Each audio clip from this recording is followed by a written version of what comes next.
Okay तो guys thermodynamic का lecture 11 हम डिस्कस करने वाले हैं यूनिट 1 का।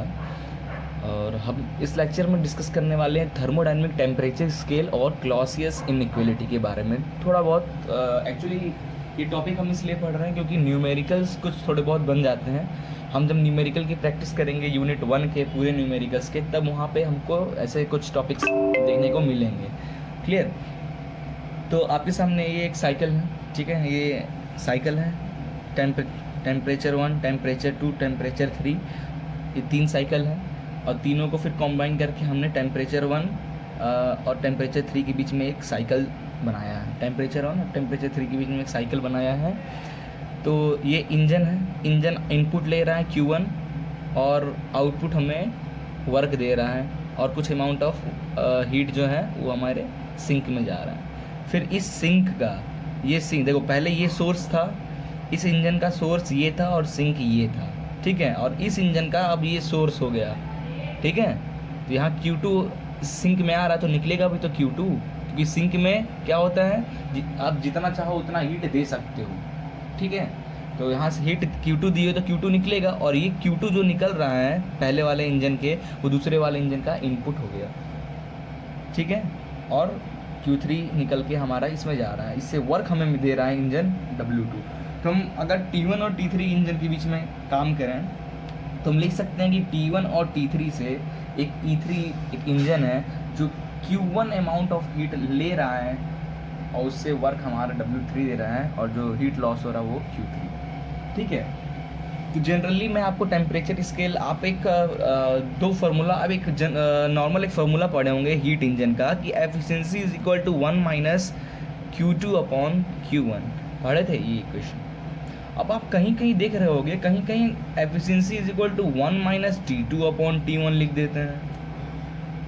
ये कैसे, इसके इनके बीच में रिलेशन क्या है, कैसे? अब आप खुद से नहीं लिख सकते कि भाई ये Q2 है तो हम T2 लिख देते हैं।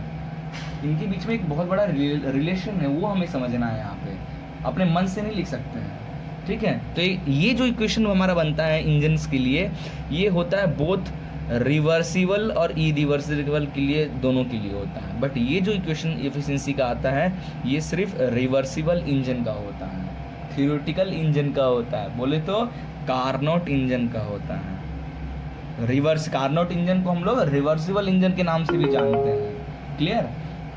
तो ऐसे आपको क्वेश्चन मिलेंगे कि बोलेगा कि इसका आप बताओ कि एक्चुअल एफिशिएंसी क्या है, ठीक है, एक्चुअल एफिशिएंसी क्या है या सेकेंड लॉ एफिशिएंसी क्या है। तो आप एक बार क्या नाम है, कार्नोट एफिशिएंसी, ये एक्चुअल एफिशिएंसी निकालोगे, एक बार थ्योरेटिकल एफिशिएंसी निकालोगे, दोनों को डिवाइड करोगे तो आपका सेकेंड लॉ एफिशिएंसी निकल के आएगा, ठीक है।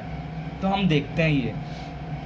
तो जनरली फॉर इंजन 1 के लिए एफिशिएंसी क्या हो जाएगा, वर्क अपॉन इनपुट, ठीक है, वर्क आउटपुट अपॉन इनपुट।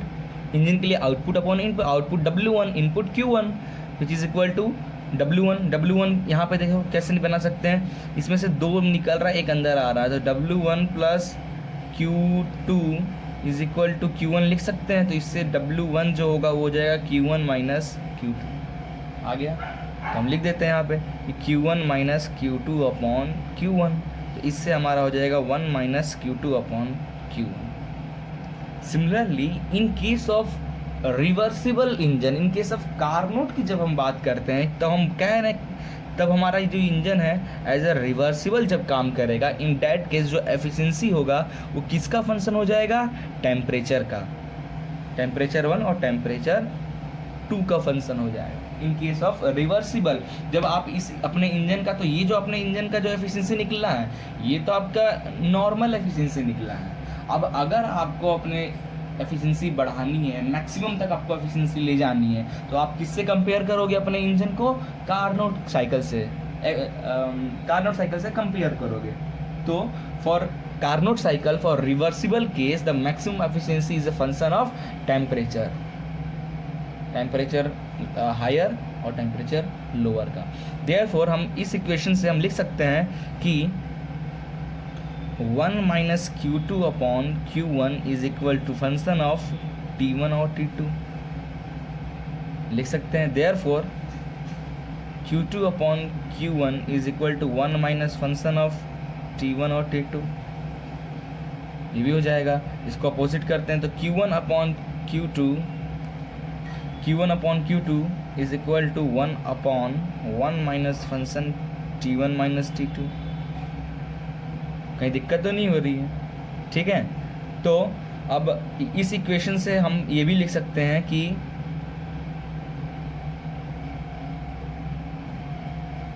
या तो इस इक्वेशन को आप रख लो, या तो आप ऐसे कर लो कि Q2 इधर जाएगा तो is equal to Q1 function of temperature 1 और टेम्परेचर 2।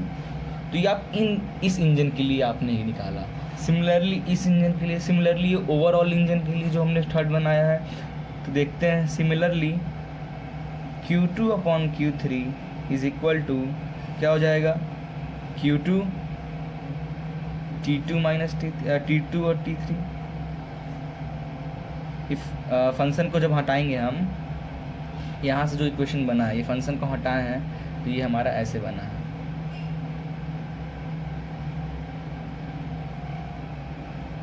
ठीक है, अब देखो ये टर्म जो आया, ये टर्म में आप हो रहे होगे कंफ्यूज थोड़ा, तो इसको करो थोड़ा कट।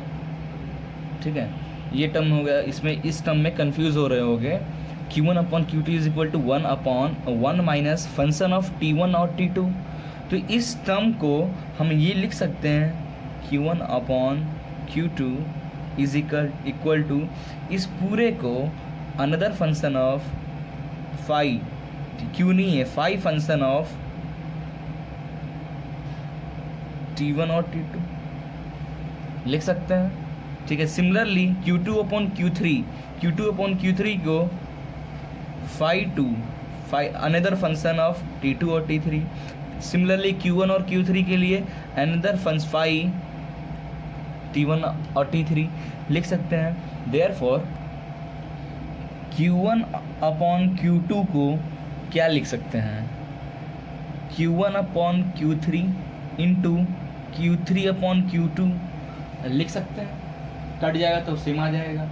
ठीक है, तब यहाँ से Q1 upon Q2 is equal to, देखो Q1 अपॉन Q3, अभी हमने जस्ट पे Q1 अपॉन Q3 की वैल्यू निकाली थी, तो निकल के आया था हमारा फंक्शन फाई 3 ऑफ T1 और T3 अपॉन फाई इसका फाई 2 T2 और T3 लिख सकते हैं। देयरफॉर इसको और सिंप्लीफाई कर लेते हैं,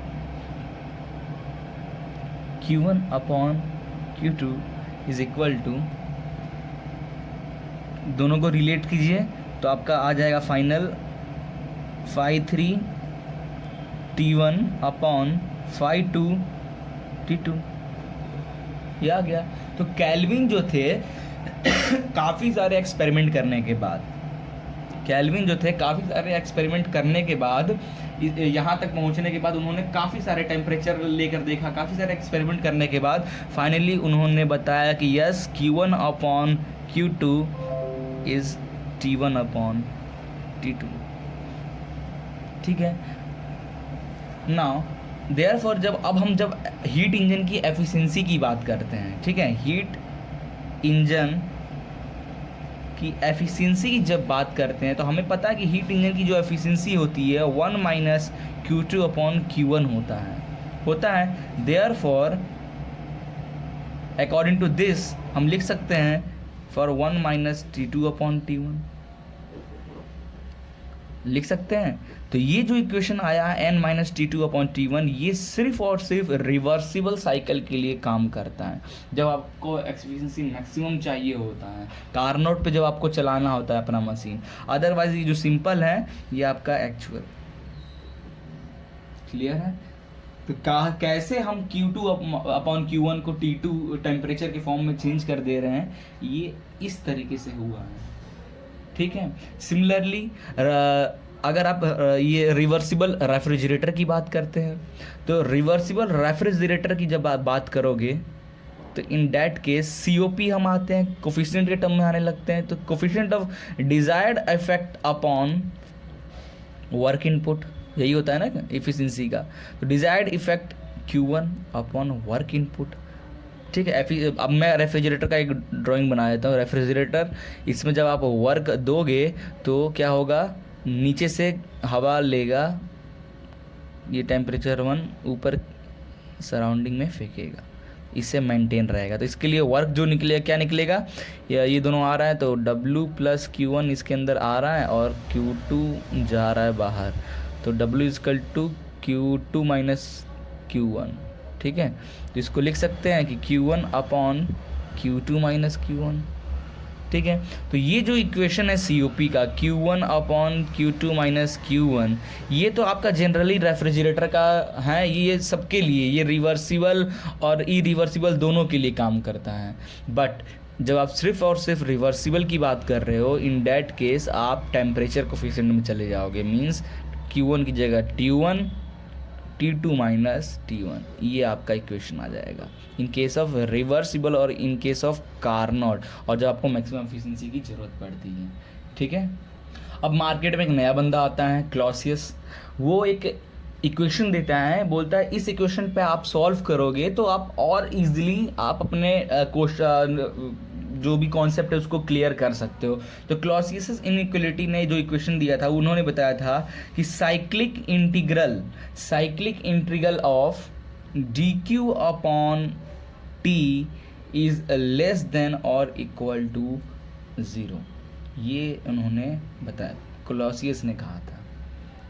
ठीक है, इसमें साइक्लिक इंटीग्रल ऑफ dq/t क्या हो जाएगा, इफ़ अगर ये 0 को इक्वल हो रहा है, ठीक है, तो ये हमारा फॉर रिवर्सिबल साइकिल के लिए हो जाएगा। और अगर साइक्लिक इंटीग्रल ऑफ dq/t 0 से कम है तो ये इरिवर्सिबल साइकिल के लिए हो जाएगा। अब आइए हम इसको प्रूफ करके देखते हैं। ठीक है, सबसे पहले हम प्रूफ करते हैं रिवर्सिबल साइकिल के लिए। तो एक साइकिल बनाते हैं T1, ये आपका हो गया इंजन। ठीक है, ये Q1 आ रहा है, इससे वर्क मिल रहा है, Q2 लॉस होगा और ये T2। ठीक है, तो इसमें ध्यान देना। तो इंजन जो है ये एक सिस्टम है, इंजन ये हमारा एक सिस्टम है ना, एक सिस्टम, और सिस्टम में Q1 आ रहा है और W और Q2 बाहर जा रहा है। तो cyclic integral of dq/t is equal to, इनके लिए इनपुट क्या हो रहा है, Q1/T1 लिख सकते हैं, माइनस ऑफ ये आ रहा है और ये सिस्टम में ये आ रहे हैं ये टर्म, और ये सिस्टम से ये टर्म निकल रहा है, तो माइनस Q2/T2 लिख सकते हैं। ठीक है, नाउ फॉर रिवर्सिबल के लिए अभी हमने कुछ देर पहले पढ़ा था कि Q1/Q2 जो है वो T1/T2 के इक्वल होता है, ये कैल्विन ने कहा था। ठीक है, तो इसको अब ऐसे लिख सकते हैं कि Q1/T1 is equal to Q2/T2। इसको इधर ट्रांसफ़र कर दिया, इसको इधर ट्रांसफ़र कर दिया, दोनों इक्वल हो गए। तो दोनों जब इक्वल हैं तो क्या हो गया, cyclic integral of dq/t is equal to 0 for reversible cycle. ठीक है, नाउ अब हम सेकंड देखते हैं इरिवर्सिबल के लिए, इरिवर्सिबल साइकिल के लिए देखते हैं। तो हमें एक चीज़ पहले पता है कि अकॉर्डिंग टू कार्नोट, ठीक है, कार्नोट, अभी जब हमने कार्नोट थ्योरम पढ़ रहे थे तो उसमें पढ़ा था कि एट सेम टेम्परेचर लिमिट पे अगर हमारा एक रिवर्सिबल इंजन है और एक इरिवर्सिबल इंजन है, इन डैट केस जो रिवर्सिबल इंजन की एफिशिएंसी होगी वो हमेशा इरिवर्सिबल साइकिल से ज़्यादा होगी एफिशिएंसी। ठीक है, तो रिवर्सिबल W1/Q1 किसी इंजन की एफिशिएंसी यही होती है ना, और ये हो जाएगी इरिवर्सिबल के लिए W2 ले लेते हैं, Q1। इसकी डायग्राम में बनाता हूँ। ठीक है, टेम्परेचर T1, एक है हमारा रिवर्सिबल इंजन, ये है T2, और एक है हमारा इरिवर्सिबल इंजन। ठीक है, इससे Q1 आ रहा है, इससे भी Q1 आएगा, ये हो गया W1, ये हो गया W2। ठीक है, ये हो गया Q2, और ये इसे हम लोग Q इरिवर्सिबल नाम दे देते हैं। क्लियर है, तो हम ये लिख सकते हैं ये इक्वेशन। देयरफॉर इसको और सिंप्लीफाई करें, Q1 है तो W1 is greater than W2 लिख सकते हैं। बिकॉज अब ये इक्वेशन लिखने का कारण क्या है, देखो यहाँ पे W1 जितना ज़्यादा निकलेगा बाहर, ठीक है, आप तो अच्छा है ना कि वर्क जितना ज़्यादा मिले आपको, तो जितना ज़्यादा वर्क मिल रहा है आपको, उसका मतलब क्या हुआ कि Q1 अमाउंट ऑफ हीट जब आपको इंजन को मिल रही है तो वो मैक्सिमम वर्क आपको दे रहा है, मैक्सिमम वर्क दे रहा है मतलब लॉस कम हो रहे हैं। तो हम लिख सकते हैं सॉरी यस इस टू कि Q2 हमारा कम से कम निकल रहा होगा। Similarly in case of this irreversible के केस में, इरिवर्सिबल के केस में क्या होता है कि वर्क जितना ज़्यादा आपको, जितना कम जितना कम वर्क अगर आपको मिले, क्योंकि रिवर्सिबल साइकिल कार्नोट साइकिल की बात कर रहे हैं, तो कार्नोट साइकिल बाकी के कंपेयर में सबसे ज़्यादा वर्क देता है, तो सबसे ज़्यादा वर्क अगर देगा तो जो हीट लॉस होगा वो कम होगा। और इरिवर्सिबल साइकिल है तो वर्क कम मिलेगा, तो वर्क अगर कम मिल रहा है तो इसका मतलब आपका जो हीट लॉस हो रहा है वो ज़्यादा हो रहा है। देयरफॉर हम लिख सकते हैं कि W1 is greater than W2, क्योंकि W1 ज़्यादा है in case of reversible. Therefore Q irreversible is greater than Q2। इसका मतलब समझ में आया? तो हम ये कह सकते हैं Q irreversible is greater than Q2। क्यों ये लिखा? क्योंकि अभी हमने बताया कि in case of reversible work done ज़्यादा मिलेगा तो Q2 कम निकलेगा, और in case of irreversible work done अगर हमें कम मिल रहा है तो मतलब Q ज़्यादा निकल रहा है, तो Q ज़्यादा लॉस हो रहा है तो ज़्यादा लॉस हो रहा है, और इसमें कम लॉस हो रहा है, तो हम लिख सकते हैं कि in case of heat loss Q irreversible is greater than Q reversible, और इन केस ऑफ वर्क कि work of reversible is greater than work of irreversible. ठीक है, देयरफॉर अब फिर आते हैं हम यहाँ लिख देते हैं कि cyclic integral of dq upon t Q1 upon T1 minus Q irreversible upon T2, Q1 upon T1 Q irreversible upon T2। Therefore Q2 upon T2 minus Q irreversible upon T2 लिख सकते। देयरफॉर अब इसमें से देखो, अब अभी हमने ये चीज़ आपको बताया था, तो इससे डायरेक्ट आप लिख सकते हो कि इस कॉन्सेप्ट से कि yes this is less than 0। Clear है? बस यही था क्लॉसियस इनइक्वालिटी और टेम्परेचर का। इससे क्वेश्चंस थोड़े बनते हैं, वो क्वेश्चन हम डिस्कस करेंगे, ऐसे डबल साइकिल वाले क्वेश्चन आपको मिलेंगे, तो आप उसको बहुत इजीली सॉल्व कर सकते हो विद द हेल्प ऑफ ये इक्वेशन के हेल्प से, या तो आप जो पुराना इक्वेशन पढ़े हो उसकी भी हेल्प से सॉल्व कर सकते हो। ठीक है।